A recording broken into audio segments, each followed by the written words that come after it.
Muito boa noite, a graça e a paz do nosso Senhor Jesus Cristo. Aqui já estamos outra vez reunidos, graças a Deus. Nós vamos orar neste momento, nós vamos pedir ao nosso Pai que na sua graça e misericórdia fale conosco por seu imenso amor e faça com que esta palavra, baseada inclusive neste cântico último que acabamos de ouvir, não é? Fale aos nossos corações. A palavra, o cântico que ouvimos é: Deus não habita, tu não habitas em templos, não habitas em tendas nem em templos feitos por mãos. Onde ele habita? Paulo diz para nós, e é o nosso texto, em 1 Coríntios, capítulo 6, versículos 19 e 20, eu vou ler e em seguida estarei orando. 1 Coríntios 6, 19 e 20. O tema que nós temos textual para esta noite é consciência de propriedade. Creio que você já viu isso aí na página, já sabe também do texto como está aí na página. Consciência de propriedade é o nosso tema, baseado nesse texto de 1 Coríntios, capítulo 6, versículos 19 e 20. Acaso não sabem que o corpo de vocês é santuário do Espírito Santo, que habita em vocês, que lhes foi dado por Deus, e que vocês não são de si mesmos?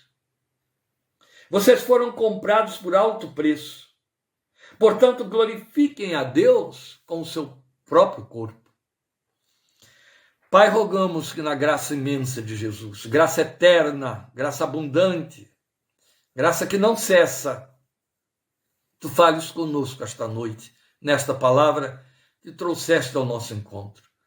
Uma palavra que de alguma maneira nos prepara para a mensagem de domingo próximo. Pedimos que tornes o nosso coração sensível e afinado com esta palavra. Permite que ela nos seja de uma consciência profunda e irrespondível, que guarneça a nossa consciência, o nosso coração, de maneira que respondamos a ela nessa consciência, para atender, unicamente para atender a proposta com que somos ensinados. São verdades profundas. São verdades relevantes, são verdades inegociáveis, porque procedem da verdade que é a palavra de Deus. São comunicações do teu Espírito, comunicações divinas que às vezes passam batidas e que, contra as quais pecamos por descuido, por desatenção, por negligência. Mas hoje queremos ser chamados à atenção. Hoje nós desejamos, eterno Pai, que pelo teu Espírito nos traga profunda consciência desta verdade, do nosso comprometimento nela, para que sejas glorificado. Por isso, comunica esta palavra ao nosso coração. Vai além das nossas fraquezas e limites. E por tua misericórdia, encontra-nos nesta palavra, por amor de teu santo Filho Jesus, em cujo nome oramos a ti e te agradecemos. Amém. Amém. Consciência de propriedade é o que Paulo procura nos trazer nesta comunicação que ele fez à igreja de Corinto, na primeira carta. Ele vai repetir isso na segunda carta. E só por esta razão, aliás, coincidentemente, no mesmo capítulo 6, mas é a segunda carta, só pelo fato de que escrevendo uma segunda carta, ele volta ao assunto, ao mesmo argumento para aquele povo, isso estabelece, antes de mais nada, a importância desta revelação. Isso estabelece, antes de mais nada, o seu lugar e o seu significado para a nossa vida. A importância de darmos a ela atenção e de ficarmos conscientes do que ele quer nos comunicar. Na segunda carta está no versículo 16, capítulo 6 também. Segunda carta de Coríntios, capítulo 6, versículo 16. Que acordo há entre o templo de Deus e os ídolos, pois somos santuário do Deus vivo. E o que lemos aqui foi: acaso não sabem que o corpo de vocês é santuário do Espírito Santo que habita em vocês, que lhes foi dado por Deus e que vocês não são de si mesmos? Esta é a questão. Esta é a razão porque nós estamos trazendo este tema baseado neste texto como sendo consciência de propriedade. Porque ele está trabalhando com a questão da consciência. É uma pergunta. Ele está nos confrontando com esta pergunta tríplice. Acaso vocês não sabem? E esta colocação, por si só, essa fraseologia, a maneira como ele monta a comunicação, confrontando aqueles crentes com esta pergunta, acaso vocês não sabem, estabelece que isso aqui era algo corriqueiro. Era algo do conhecimento contínuo daqueles crentes, dos crentes do corpo de Cristo, da igreja de todas as épocas. Logo, a pergunta que perpassa os séculos, que atingiu a igreja nos primórdios, no primeiro século, ela nos alcança hoje, e acredito que hoje há muito, muito mais necessidade dela ser levantada outra vez que aquele tempo, por razões óbvias. A questão que temos aqui é que ele está falando de algo que deveria ser corriqueiro. O grande problema é que, às vezes, nós decidimos que ficou corriqueira a informação, a revelação, porque isso é uma revelação. E aí ela cai em lugar comum, perde significado, perde sentido, e o nome do resultado disso é pecado. Meus amados, consciência de propriedade é algo que precisa estar ocupando todo o espaço da nossa mente, da nossa alma, do nosso coração. Consciência de propriedade. A questão volta à carga. Acaso vocês não sabem disso? De que precisamos saber? Há uma expressão muito comum entre nós, não é? Quando alguém quer chamar a nossa atenção para algo que precisa ser posto em exercício, que precisa ser observado, costuma-se dizer, tome tento, tome tento. Mais ou menos é isso que Paulo está fazendo conosco, como se ele estivesse dizendo, tomemos tento, e agora estamos dizendo para nós mesmos, para mim e para vocês, tomemos tento, acaso não sabemos? Não sabemos. Quem não sabe? De que precisamos estar conscientes. A palavra de Deus, então, nos adverte quanto a 3 coisas que precisam ocupar a nossa consciência, que deveriam estar ocupando a nossa consciência. Porque a forma, volto a dizer, com que Paulo enuncia esta questão, estabelece que isso não pode estar em outro lugar, a não ser patente diante de nossos olhos. Acaso vocês não sabem? Acaso vocês não sabem? Ou acaso nós não sabemos que o nosso corpo é um santuário? Esta é a primeira questão. E eu quero que você perceba o peso da sua importância. Volto a dizer, teria de estar latente, patente diante dos nossos olhos. Acaso nós não sabemos que o nosso corpo é um santuário? Veja, nós temos um mau hábito, meus irmãos, isso acontece com os crentes de todas as épocas. Em alguns momentos isso se torna pior, em outros momentos se torna melhor, mas é corriqueiro entre nós tornar verdades profundas, verdades inegociáveis, verdades comprometedoras, lugar comum na nossa confissão.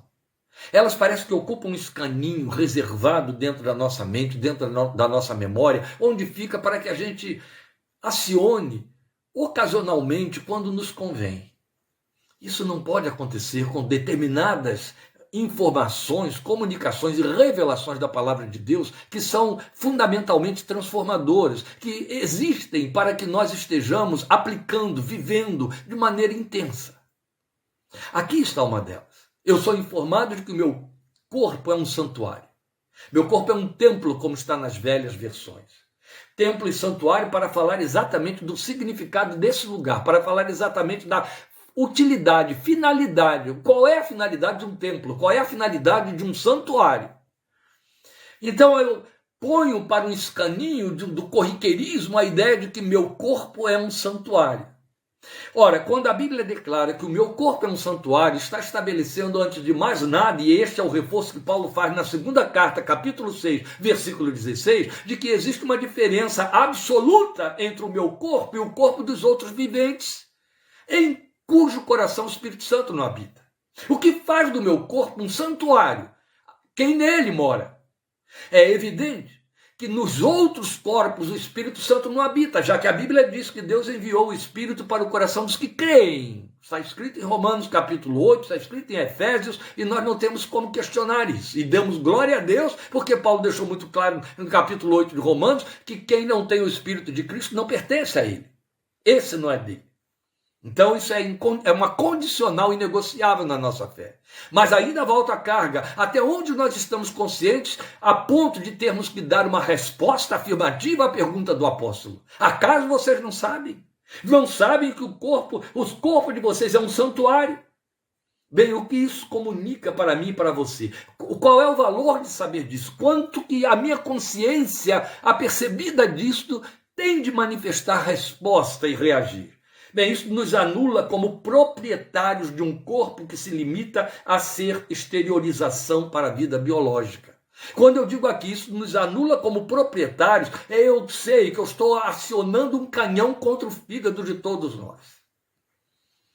Porque se existe algo que preservamos acima de qualquer outra coisa, e até Satanás entende e falou disso no rosto de Deus a respeito dos homens, lá naquele episódio das tentações contra Jó, a verdade é que nós o colocamos em valor supremo. E esta é a geração, e este é o tempo, como nenhum outro que nos precedeu, da idolatria do corpo. O corpo está em alta, o corpo está no centro. Nós não deixamos de ter e de dar atenção a todos os tipos de informações e de apelações e de investimentos e de estímulos quanto a super, ultra, hipervalorizarmos o nosso corpo, até para fazer competições. De maneira que o nosso corpo, ele passa a ocupar uma atenção tão especial, com todas aquelas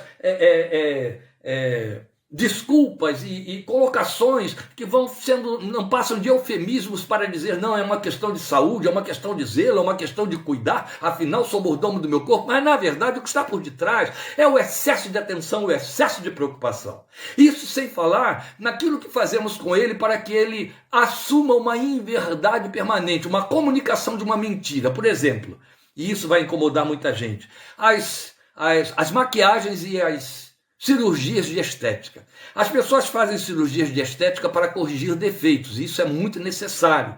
Mas a grande maioria faz cirurgia de estética para enganar a idade, para diminuir por conta de retirar as rugas, colocar gordurinha onde ela já desapareceu, botar de volta o colágeno que sumiu na rolagem do tempo, líquido e etc., a fim de parecerem mais novas do que são. É uma tentativa inconsciente de enganar a morte. É uma tentativa inconsciente de dizer a si mesmo, você não envelheceu. Essa negação da realidade estabelece, por fim, que o corpo está em alto e no centro. Ele é minha propriedade, eu faço dele o que eu bem entender e eu vou dar a ele o máximo da atenção que ele requer e que eu preciso dar a ele. Bem, todas estas minhas colocações aqui são questionáveis por aqueles que, inclusive, se sentirem atingidos por ela, mas isso não muda o fato de que a Bíblia estabelece, quanto ao corpo do crente, que esse crente não é proprietário do seu corpo. Acabou. É ela que está dizendo isso. O meu corpo é santuário. Nós vamos provar aqui dentro do próprio texto que esse corpo não nos pertence. Então anula a nossa posição de proprietários de um corpo que está limitado a ser exteriorização para a vida biológica, que é isso que, no melhor das hipóteses, pensamos a respeito do nosso corpo físico. Então tudo que pensamos e pretendemos e sabemos quanto ao nosso corpo físico entra noutra dimensão de significado a partir desta informação que o apóstolo passa para nós. Noutra dimensão.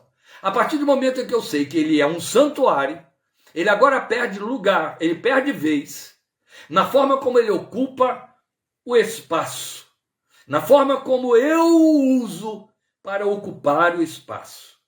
Então ele vai além de ser garantia de nossa expressão visual no mundo. O melhor do ser humano quanto ao seu corpo é fazer dele garantia de sua visibilidade, de sua expressão visual no mundo. Eu sou o que meu corpo diz que eu sou. Eu sou quem meu corpo é. Eu sou o que meu corpo é. Eu sou o meu corpo. E aí as coisas se complicam. Mas a partir do momento que eu tomo conhecimento de que o meu corpo é santuário, tudo muda. Aí a dimensão de significado se altera. E deixa de ser garantia dessa visibilidade no mundo, porque para de ter importância para o mundo e para de ter uma importância exclusiva para mim. Muda tudo.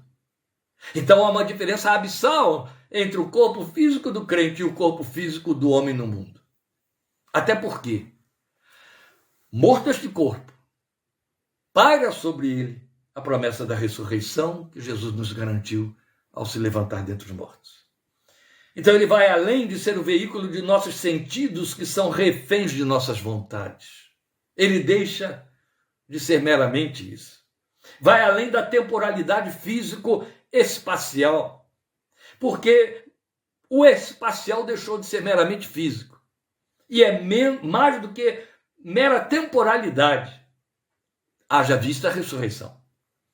Então, santuário fala de morada divina. Fala de lugar separado. Por isso que as velhas versões colocam templo. Para trabalhar com o conceito que o ser humano tinha de templo, mesmo os cristãos primitivos. A ideia de templo, que ficou muito intensa na confissão judaica a partir de Davi, era a morada divina entre os homens. Era a identificação da presença de Deus.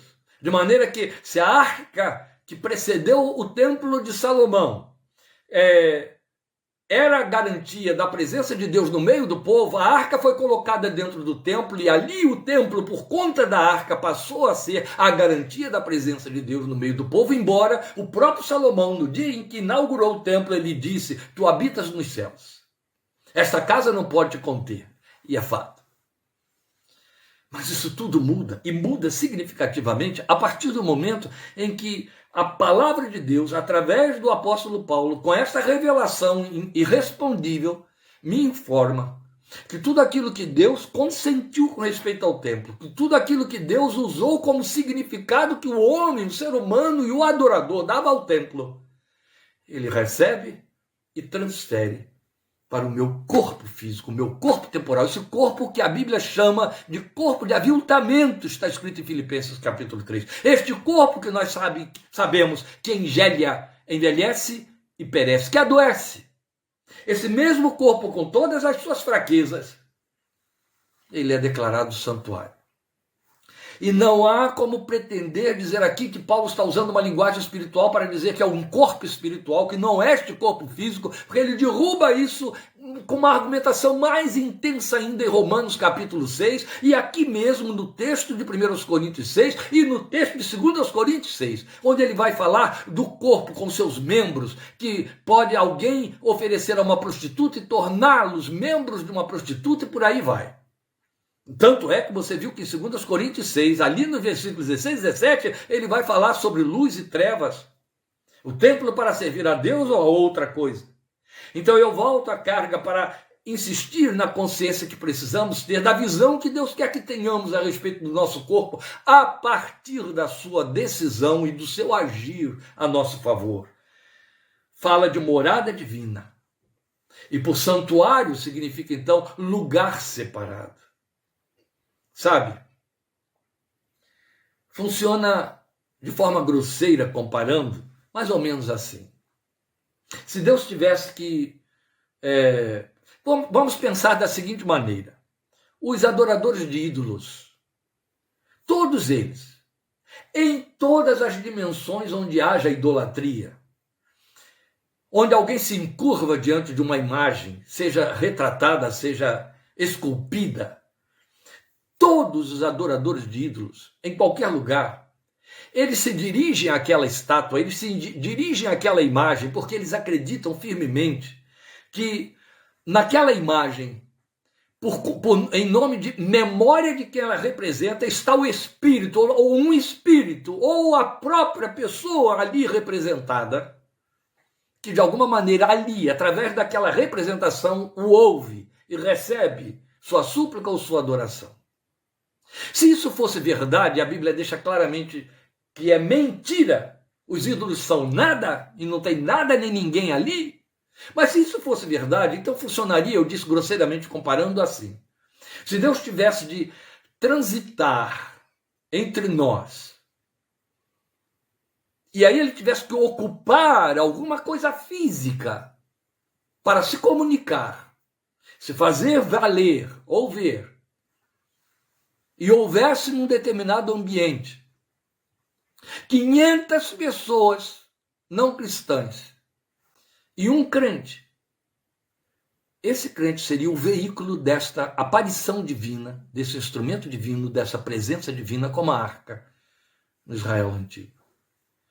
Porque Deus saberia, e sabe, porque foi Ele quem estabeleceu, que só o corpo do crente, no meio daqueles 500, é o lugar em que ele pode habitar. Isso aqui já explica tudo, como santuário. Esse corpo que você leva para debaixo do chuveiro, que você leva para a sua cama, que você leva para o lugar do lazer, que você leva para o templo, no qual você se ajoelha, que você canta, levanta seus braços, esse corpo, através do qual você fala, você pensa, você sente, você toca e se deixa tocar, é uma habitação de Deus. Não é um espaço que Deus visita ocasionalmente quando lhe convém. O que vamos ouvir aqui é a Bíblia dizendo que ele está habitando, ele faz habitação. Ele está morando aí dentro de você. Então a ênfase de Paulo volta à luz, porque senão não há sentido em termos tomado esse tema. Acaso vocês não sabem disso? Bem, se não tínhamos parado para pensar nisso, estamos pensando agora, estamos sabendo agora. Nosso corpo é santuário. Nosso corpo é um lugar de morada divina. É o espaço que ele ocupa. Mas veja como é que nós adoramos Deus, sentimos Deus e pensamos Deus quando cantamos, quando invocamos, quando oramos. Se vamos para um lugar em que os crentes estão reunidos, nós pensamos nele espalhado ali no meio daquele povo. Quem sabe há aqueles, e eu diria 99%, que pensam que quando alguém está pregando, ele está lá no púlpito e todo mundo que está aqui está ouvindo o Deus que está falando através do pregador. Então ele está só lá. Ele está no meio de quem está cantando, ou levantou uma oração, é aquele ali, onde aquele é o lugar em que Deus está. Ou então, se nós estamos andando em algum lugar, cantando, falando, orando, conversando, ou trabalhando, fazendo as coisas das nossas lides, eu invoco Deus para que Ele se manifeste no ambiente, Ele chegue, Ele me ajude, Ele socorra, Ele seja comigo. Por que que nós temos esse tipo de pensamento, de reação, de comportamento? Porque ainda trazemos dentro de nós a consciência pagã, a influência pagã, até como uma tradição de que Deus ocupa lugares, de que Deus ocupa espaços, de que Deus ocupa coisas. Se ele algum dia ocupou lugares e coisas, e a Bíblia não me diz em nenhum momento que isso aconteceu, em hora alguma da sua revelação, Paulo deixa claro agora para nós qual é o lugar onde ele está e onde ele se manifesta quando nós estamos juntos ou quando estamos sozinhos, quando cantamos ou trabalhamos. Onde Deus está, Ele está comigo, Ele está em mim. Todas as expressões de reforço são eufêmicas. O Senhor comigo, o Senhor é conosco, o Senhor é por nós. Mas o significado de cada uma destas alocuções é dentro de mim, em mim, ocupando o corpo físico onde eu também habito, através do meu espírito, da minha mente, da minha razão, minha capacidade de raciocinar. Ele está aqui dentro. Então, na verdade, quando Paulo me afirma, me faz lembrar que eu tenho de saber conscientemente que o meu corpo é templo do Espírito, é santuário do Espírito, está me dizendo que ele pertence, o meu corpo, a quem nele é adorado. Veja, não estou brincando com trabalhar com ideias, mas eu estou justamente trazendo aqui um reforço ilustrativo em cima da mentalidade pagã que nós mesmos, cristãos evangélicos, carregamos conosco. Os adoradores de ídolos pensam assim, que aquele elemento a quem eles adoram está habitando aquele espaço. Por exemplo, quando levantam um santuário, levantam um templo e o consagram a um ídolo, a um santo ou o que for, eles entendem que aquela é a casa do santo. É ali que ele mora.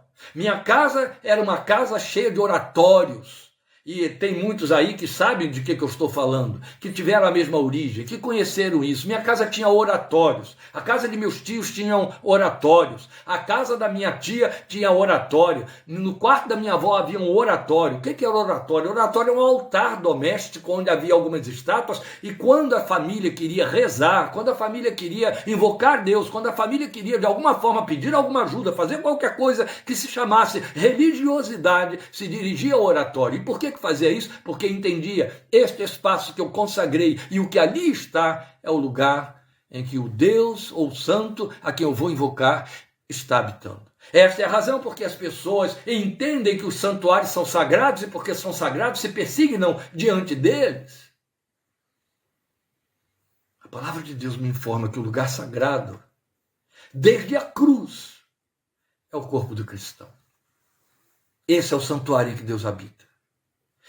Sei que você vai achar que eu vou usar de um mau gosto profundo, mas isso é para que você perceba a pertinência desta revelação. Se os pagãos se persignam diante de um altar, diante de um templo, porque entendem aquela é a casa daquele a quem invocam, eu teria que chegar diante de você e, em lugar de abraçar você, me persignar. Porque não se trata de você, mas aquele que em você habita.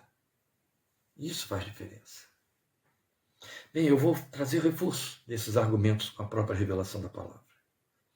A outra pergunta que Paulo faz aqui mesmo, neste versículo 19. Vocês não sabem que esse corpo é santuário do Espírito Santo? Agora ele está dando propriedade total. Agora ele está definindo.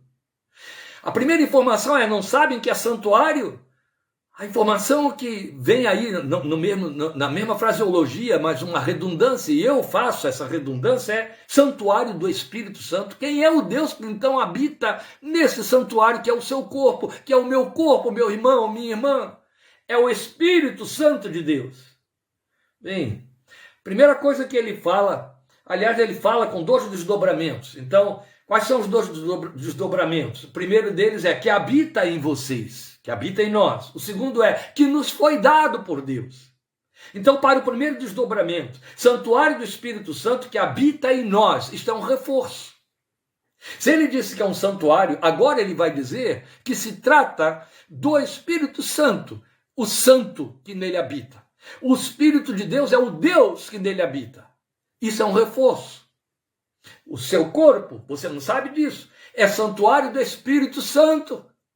Pois bem, mais uma vez caímos no corriqueiro. O Espírito Santo de Deus, a terceira pessoa da Trindade segundo os nossos credos. O Espírito Santo de Deus, aquele que nos reveste de poder, aquele que a gente invoca para que nos dê dons, para que as coisas funcionem, para que a gente seja testemunha, para que a gente possa, aquele que a Bíblia diz que habita em mim e então me dá garantia de que sou filho, me ajuda. Aí você já está indo para áreas mais elevadas de conhecimento das Escrituras e de conhecimento de serviço divino.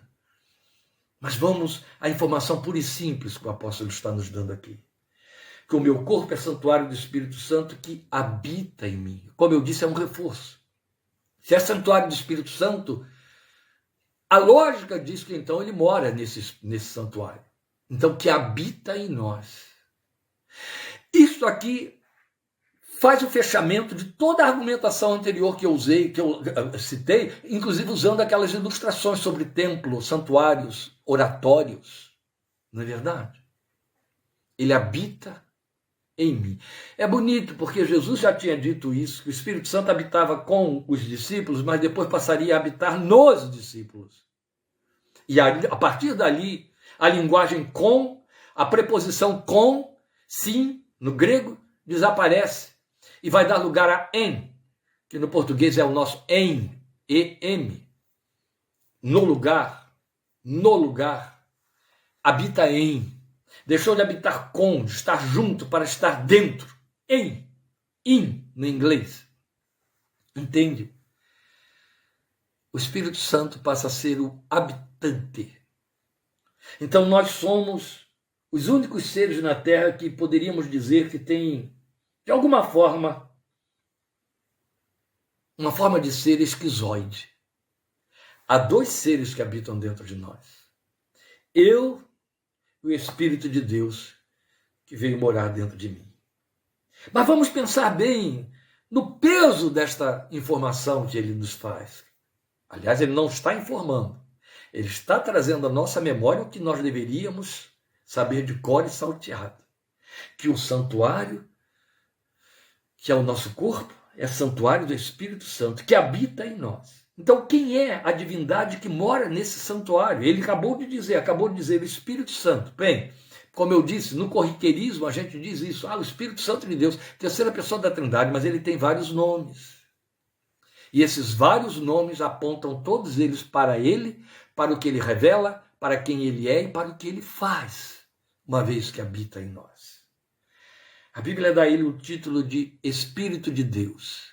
Espírito Santo é o termo geral. Espírito Santo é o termo que o define como o Espírito da santidade de Deus, que manifesta a santidade de Deus. Por isso, Espírito Santo. Mas a Bíblia também o chama de Espírito de Deus. O outro título que ele recebe é Espírito de Cristo. Se alguém não tem o Espírito de Cristo, o outro título é o Espírito do Filho. E o título completo, Espírito Santo de Deus, que é o Espírito da santidade de Deus. Por que é importante a gente frisar estas expressões que são conceituações a respeito do Espírito, de quem é, como é e o que faz? Veja, Deus se manifestava a Israel na antiguidade, o Israel antigo, através da lei e dos ofícios que os sacerdotes, dos seus rituais que realizavam diariamente, especialmente em dias de festas e no 7º dia de cada semana. Deus se manifestava ali. Era de tal ordem que num especial dia do ano inteiro, chamado Dia da Purificação, Yom Kippur, o povo ficava na expectativa de que Deus se manifestasse dentro do tabernáculo e depois, a partir de Salomão, dentro do templo, onde a arca passou a ficar. Naquele lugar físico. Muitas vezes há diversos relatos nas Escrituras de que a glória de Deus ocupava aquele lugar, fumaça espessa dominava tudo aquilo, a ponto dos sacerdotes não poderem ficar lá dentro, porque a glória de Deus tinha se manifestado. Ora, o tempo todo eles entendiam, Deus chegou, Deus veio. Na linguagem de Zacarias, Deus visitou o seu povo. Então era como se fosse um em passant, sabe? Como lá naqueles dias de Adão e depois de Abraão. Deus foi e visitou, Deus chegou até ali, Deus enviou um anjo, Deus fez, Deus aconteceu. Vindo à plenitude dos tempos, a Bíblia diz que ele tabernaculou entre nós, fez tenda entre nós, ou seja, encarnou na pessoa do seu Filho. Então, a partir do advento de Jesus, Deus se temporalizou, Deus se materializou, ele encarnou, estando entre nós. E então, ele passou a estar conosco, através do seu Filho, na igreja embrionária, formada pelos primeiros discípulos. Mas chegou o momento em que Jesus voltava para a glória do Pai. Disse que faria e o fez.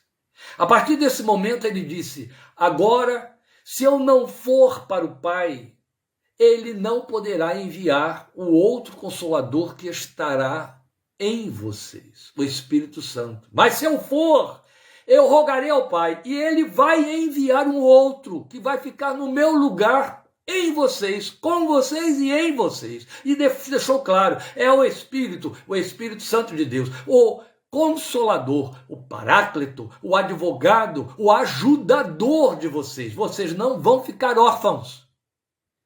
Agora você já entende. Por que não vamos ficar órfãos? Porque o Espírito do Pai, o Espírito de Deus, vai estar com vocês. Ele virá como sendo o grande ajudador. Então vocês vão ter uma presença minha, do Messias, do Cristo, através dele em vocês, o Espírito de Cristo. Então, no momento, ele passa a ser o Espírito da divindade toda, o Espírito de Deus, que agora está em nós, está em cada coração, está no coração e no corpo de cada crente. o Espírito de Cristo. De forma que quando eu invoco Jesus, quando eu penso em Jesus, quando eu acredito que Ele está intercedendo por mim, que Ele me salva, que Ele me ouve, eu estou falando com Cristo através do seu Espírito que habita em mim. Ele é o Espírito de Cristo. Mas aí temos uma revelação toda magnífica, especial, tão nossa, tão inigualável e tão incomparável.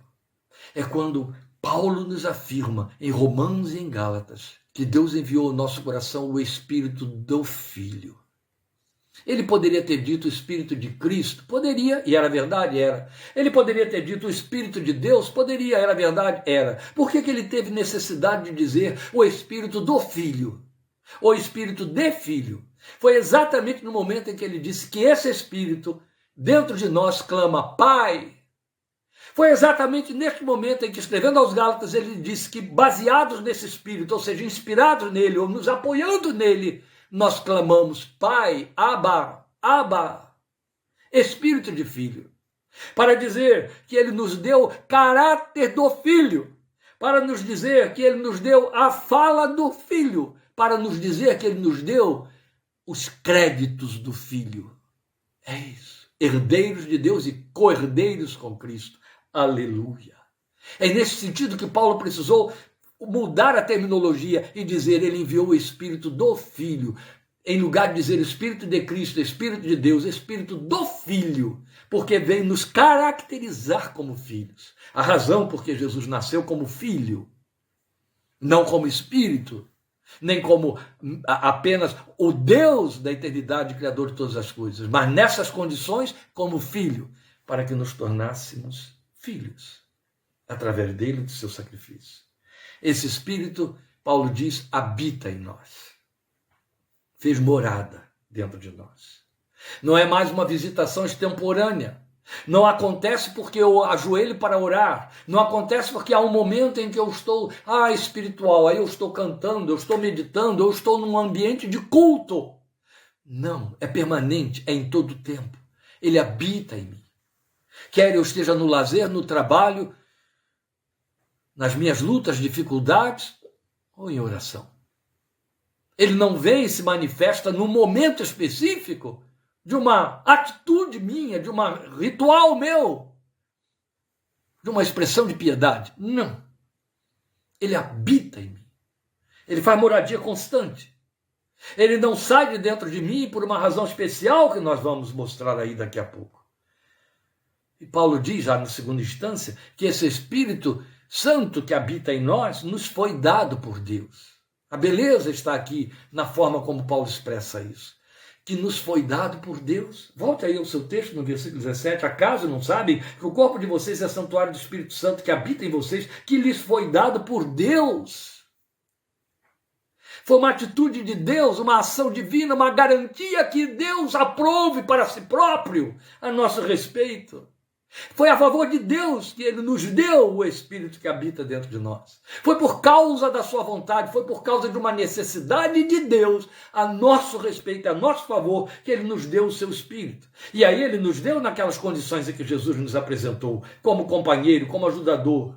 Mas é belo você pensar que Deus nos deu o seu Espírito, porque isso nos faz entender que ele deixou o santuário celeste para fazer a morada em santuários humanos. Foi dado. E isso é particular, não é geral. Por isso falamos aí dos 500 e um crente lá no meio. É no corpo desse crente que ele habita. Não foi distribuído aleatoriamente, não foi um espalhar por toda a humanidade. Não. Quem não tem o Espírito de Cristo não é dele e há outro Espírito que habita lá. Não. Ora, onde habitamos nós?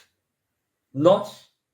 Os donos do corpo, estou pondo entre aspas, depois de tudo que dissemos aqui. Nós habitamos em nosso corpo mortal. O corpo é o invólucro. Mas o invólucro que Deus resgatou também. E que vai passar pelo resgate através da ressurreição. Onde o Espírito Santo fica, já que habita em nós? No mesmo local. Logo, faz todo sentido aquela terminologia das Escrituras. Cristo vive em mim. E quando Paulo diz isso ele diz em Gálatas 2:20, mas quando ele diz em Colossenses 1:27, Cristo em vocês, a esperança da glória. Cristo em. Não é Cristo a favor de vocês. Não é Cristo com vocês. É Cristo habitando em vocês. A esperança de glória. Por que ele pode afirmar Cristo em vocês, se ele foi para o céu? Por que ele pode afirmar Cristo habita em mim, Cristo vive em mim, como disse em Gálatas 2:20, se ele foi para o céu?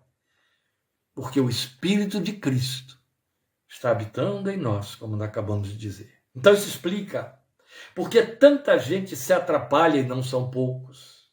Com as palavras de Paulo em Romanos 8, 5 e 6.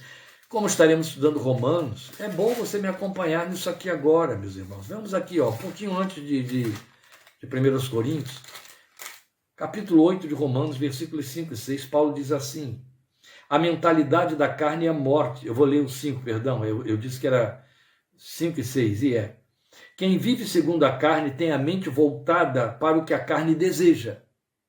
Mas quem vive de acordo com o Espírito tem a mente voltada para o que o Espírito deseja. A mentalidade da carne é morte, mas a mentalidade do Espírito é vida e paz.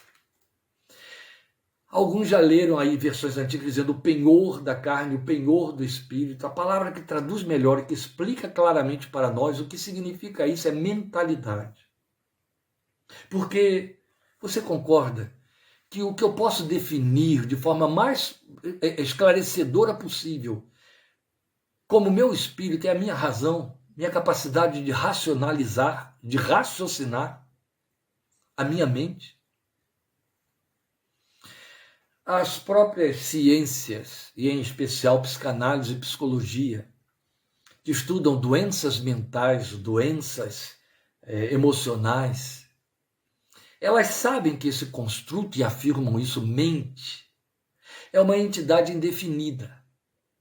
Uma pergunta que não se responde, e foi muito bem levantada por um grande pensador da psicanálise chamado Winnicott, é: onde a mente habita? Onde a mente fica? Aquela mesma a respeito da qual Paulo diz: a paz de Deus guardará as vossas mentes e os vossos corações, para mostrar a distinção que existe entre a capacidade racional e a sensitiva. O coração para falar dos afetos, os sentimentos, a sede dos sentimentos, mas a racionalidade para falar da sede da mente. As grandes ciências questionam: a mente ocupa o cérebro? É lá que ela fica? Porque, afinal de contas, nós sabemos que o cérebro é a caixa formadora de todas as coisas, não é verdade? Até as imagens que são trabalhadas pela neurociência mostram o cérebro com coloração diferente em várias áreas, de acordo com os estímulos que se coloca diante da pessoa. Para falar de como o cérebro comanda tudo, não é? Você ouve com o cérebro, você vê com o cérebro, ele apenas se serve dos canais que estão no corpo, ouvidos, olhos. Mas quem na verdade ouve é o cérebro, na verdade quem vê é o cérebro. Então muitos definem: a mente ocupa o cérebro. Isso não é importante. O importante é saber que eu sou minha mente. Isso é o que chamamos de o espírito do homem que nele está. E Paulo trabalha muito bem com essa linguagem em 1 Coríntios capítulo 2, capítulo 3, onde ele fala que Deus conhece a mente do Espírito, ou o Espírito do Espírito, né? Pois bem, se eu sou a minha mente, isso significa então o homem interior, o Espírito, e o Espírito Santo, que tem mente, ocupa o mesmo lugar, fica explicado porque Paulo diz que a mentalidade da carne, a carne leva para a morte, a mentalidade do Espírito é vida, leva para a vida. E para onde eu me inclinar é para onde eu irei. A carne sou eu. É a minha vontade sem resgate, é a minha vontade pagã, é a minha vontade adâmica. E o Espírito é aquele que habita dentro de mim e que Paulo declara claramente para nós em Gálatas capítulo 5 que está em militância. Os dois militam, há uma guerra entre a minha mente e o Espírito de Deus, entre a minha carne e o Espírito de Deus. É evidente que à medida em que eu vou me rendendo e sendo transformado, eu vou cada vez mais inclinando a minha mente à influência do Espírito e dando menos lugar à influência da carne. O nome disso é crescimento espiritual. É onde ele habita. O fato de que nós temos, diferente de todos os outros seres humanos, duas entidades, foi aquilo que eu disse um pouco antes, isso nos faz abençoadamente esquizoides. É aquela linguagem de Romanos capítulo 7. Com a mente eu quero, com o espírito eu quero obedecer à lei de Deus, mas pela minha carne eu não consigo, com a minha mente eu não consigo. O mal que não quero fazer, esse faço. E o bem que eu quero fazer, eu não faço. Entende? Essa dicotomia, essa diletância que temos aí, esse conflito, fala dessa guerra que existe entre minha carne, a minha mente carnal e o espírito, a minha mente espiritual. E o que me faz ser esquizoide. Mas aí temos um grande esclarecimento. Se eu não sei destas coisas, por isso Paulo está perguntando, você não sabe disso, que ele habita em você e que te foi dado por Deus? Se eu não sei destas coisas, eu não me ocupo desse espírito, a carne ganha, a carne vence. Aí vem a linguagem de Paulo em 1 Coríntios para falar do homem natural e o crente que é espiritual e que é carnal. Oh, que coisa triste, né? Pensar que há crentes carnais, ele diz que os coríntios inteiros eram carnais. Escreve para eles e diz, vocês são carnais. São crianças espirituais, não cresceram. O crente espiritual, ele cresce, ele amadurece no Senhor, ele está inclinado para o Espírito. Meus amados, nosso corpo não está vazio, nem tem espaço para outro ser além de nós mesmos. Isso aqui joga por terra também a falácia mentirosa, enganosa, de uns manipuladores, dos incautos, dizendo por aí que o crente pode ficar endemoniado, que o diabo entra nele, que faz. Só existe um espírito ocupando o espaço com o seu próprio espírito, com você. É o Espírito Santo de Deus. Estamos preenchidos, estamos ocupados. Esta é uma palavra usada por Jesus. Glória a Deus.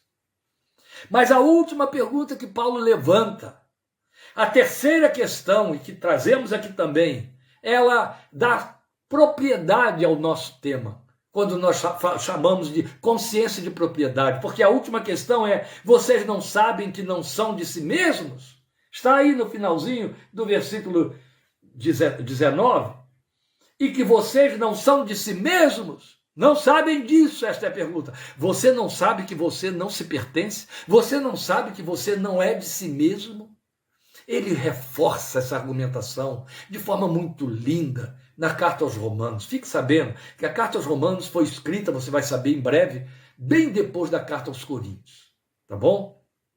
Então, lá em Romanos, ele já tinha dito para nós que ele vai dizer, é o reforço disso que ele estava falando aqui aos Coríntios, ele vai dizer para nós que nenhum de nós vive para si, nem morre para si.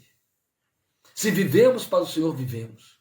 Se morremos, para o Senhor morremos. De sorte que, ele diz, quer vivamos ou morramos, somos do Senhor. Mas há algo ainda mais enfático.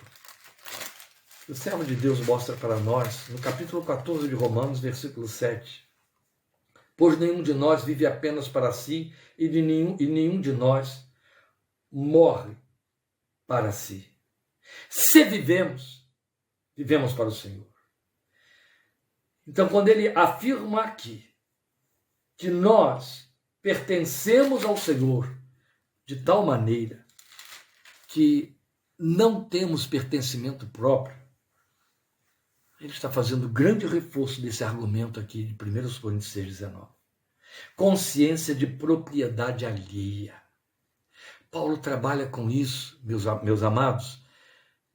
Pedro, trabalha com isso de forma muito bem definida. É bonita a linguagem de Pedro, em 1 de Pedro 2,9, porque ali ele usa a terminologia de que estamos nos servindo aqui. Ele declara lá que nós somos um povo de propriedade exclusiva de Deus. Olha que reforço. Ele poderia ter dito, vocês são um povo de propriedade de Deus, já teria dito tudo e seria inquestionável, mas ele faz uma redundância e um grande reforço quando ele diz propriedade exclusiva. É uma propriedade que é é condizente com Deus, é aquilo que pertence a Deus com aptidão. Vocês são propriedade exclusiva de Deus, Pedro afirmou para nós. Então, a colocação de Paulo, a pergunta de Paulo, vocês não sabem que não são de si mesmos, estabelece uma coisa que e nós vamos reforçar isso aqui, de uma beleza adoradora. Porque significa que se eu tenho um dono, e esse dono é o meu Deus, ele é responsável por mim. O nome disso é segurança. Entende? Não é isso que os nossos cânticos celebram? Que segurança sou de Jesus. Eu pertenço a ele, eu tenho um dono. Eu tenho um proprietário, mas o mais importante não é apenas pensar em ele é dono, ele é proprietário, mas o fato de que eu sou uma propriedade. Porque, na verdade, de ser proprietários, nós todos tratamos disso, ambicionamos isso e nos arrogamos isso. Isso é meu, eu sou o proprietário, propriedade alheia. Pois bem, nós temos consciência de propriedade alheia, de que o que eu sou e quem eu sou não me pertence, mas agora nós temos uma informação em cima de tudo que estamos ouvindo, que é um suprassumo. O meu corpo não me pertence. O meu corpo é propriedade de Deus. É muito fácil pensar, a minha alma é dele, foi salva. Deus nos salvou no conjunto inteiro, entende? Por isso é que o seu corpo vai ressuscitar. Então não é uma parte ontológica de você, uma entidade que vai pertencer a Deus. Você, com o que você é. Isso inclui o seu corpo nesse exato momento. Seu corpo pertence a Deus. Novo, velho, decrépito, jovem, forte ou fraco, seu corpo pertence ao Senhor. O Espírito, e aonde eu disse que eu estaria trazendo reforço para toda essa argumentação, ele nos foi dado e ele habita como guardião dessa propriedade para Deus. Esta é a razão porque reforçamos aqui que Deus nos enviou o Espírito para habitar dentro de nós como uma garantia para ele mesmo a nosso respeito. E a prova está nesta declaração de uma beleza extraordinária de Paulo para nós em Efésios capítulo 1, versículos 13 e 14. Me acompanhem, por favor. Quando vocês ouviram e creram na palavra da verdade, eu aqui, você aí, somos nós que ele está dizendo, eu e você, é a nós que ele está se referindo. Quando vocês ouviram e creram na palavra da verdade, o evangelho que os salvou, estamos nós aí, vocês foram selados em Cristo com o Espírito Santo da promessa. Que lindo! Selados em Cristo com o Espírito Santo da promessa. O Espírito que ele prometeu, por isso que Espírito Santo da promessa, mas selados em Cristo. Não é bonito? Significa que o Senhor pegou Cristo, o Espírito pegou Cristo e estabeleceu como um selo na minha vida. Aí ele vai dizer assim, que é a garantia da nossa herança, até a redenção daqueles que pertencem a Deus para o louvor da sua glória. Ora, em miúdos, trocando em miúdos, o que estamos ouvindo aqui o Espírito de Deus nos foi dado para selar Jesus dentro de nós como propriedade de Deus. É como se Jesus fosse um carimbo. E quem põe esse carimbo é o Espírito Santo. E aí ele fica guardando o carimbo até o dia da redenção. Alguém já ilustrou isso muito apropriadamente, e é próprio e é pertinente, e então eu quero usar essa ilustração, dizendo, é como no comércio antigo, no comércio de antigamente, o fabricante produzia um produto e alguém numa terra distante comprava o produto através do telégrafo ou através de uma carta. E aí o fabricante então contratava um navio para fazer o frete. Fretava um navio para que a mercadoria chegasse lá à distância daquele porto, quem sabe outro país. Pois bem, mas o navio fretado ia levar aquela mercadoria, aquelas mercadorias daquele fabricante, e outras, de outros fabricantes, de outras pessoas. Pois bem, quando a mercadoria chegasse lá no seu destino, qual a garantia que o comprador teria de que aquela mercadoria que ele comprou era pertencente originalmente ao fabricante de fato. Ele tinha que verificar se o selo do fabricante estava lá. Encontrou o selo, esta mercadoria é válida. De fato, aqui está o selo do proprietário, aqui está o selo do fabricante, e então eu posso tomá-la para mim.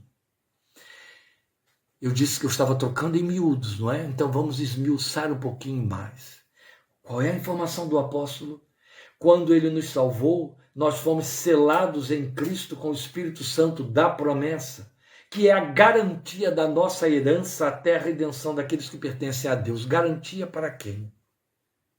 Garantia para Deus. Por que o Espírito Santo está habitando dentro de mim? Ele está sustentando o selo que é Cristo. Ele está limpando a imagem do selo. Ele está me transformando nesta imagem. Está escrito em 2 Coríntios 3,18. Todos nós, com o rosto descoberto, contemplando por um espelho, como que num espelho, a imagem do Senhor, estamos sendo transformados de glória em glória, de glória em glória, na mesma imagem, pelo Espírito Santo de Deus. É esse o trabalho que ele está fazendo. Ele está lustrando o selo. Ele está procurando nos identificar com o selo, trazer a forma do selo para dentro do que somos. E mais, aí a garantia, ele é o guardião. Ele está preservando essa propriedade até o dia da redenção.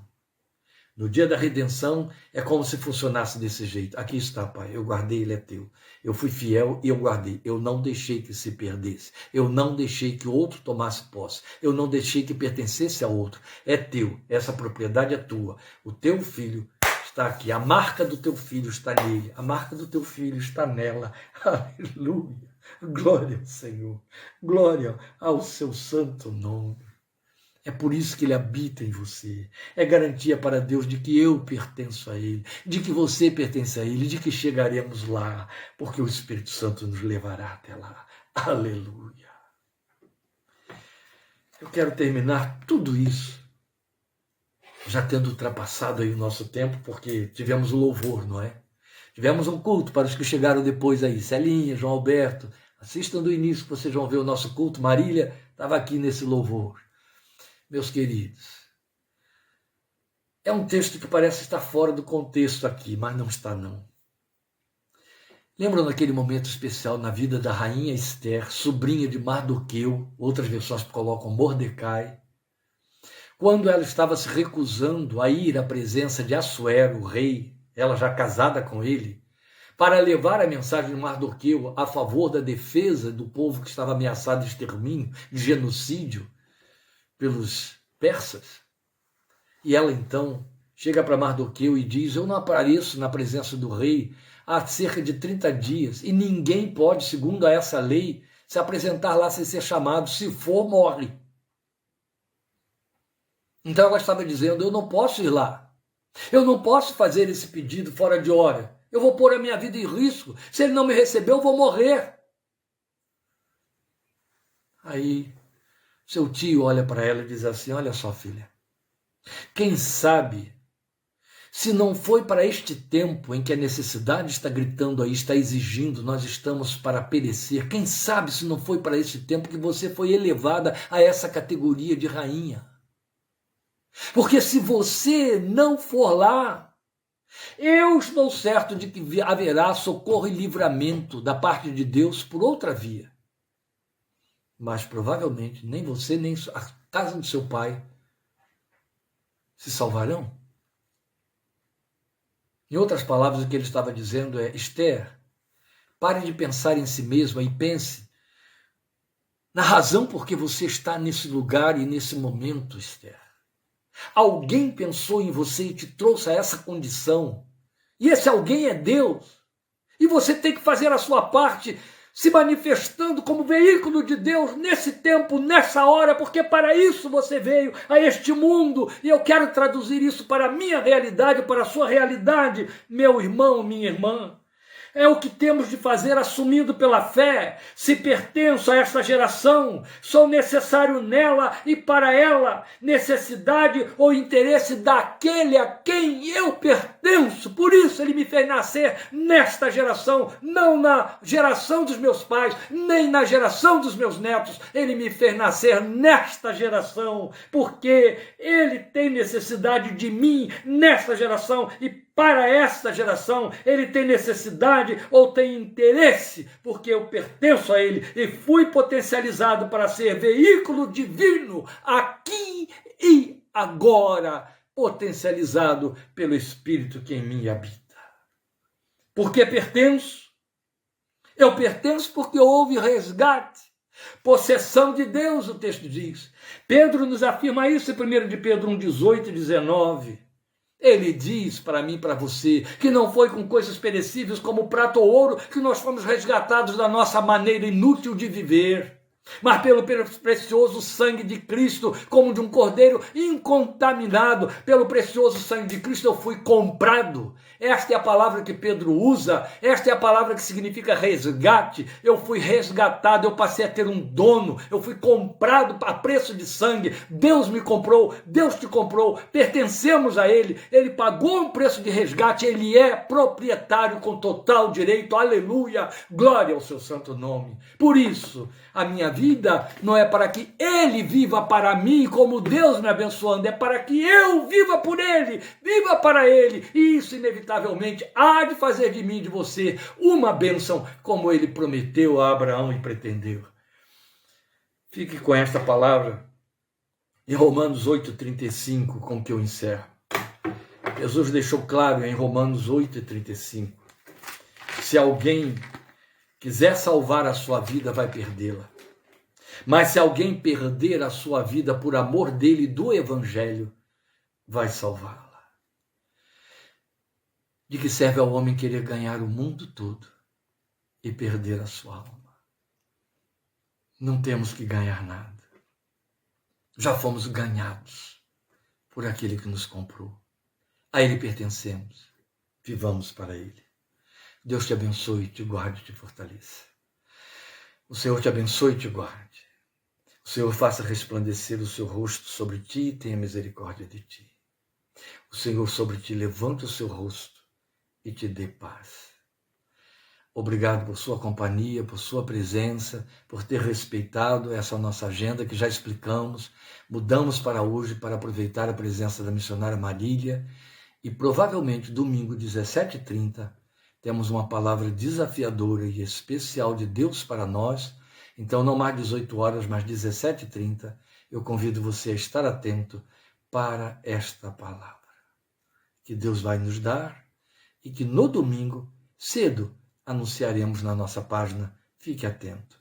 Deus te abençoe, te guarde e até domingo, em nome de Jesus. Sim, é importante dizer isso aqui agora para terminar. Qual a razão de termos feito nosso culto hoje e nem imaginávamos que faríamos domingo, mas faremos domingo também.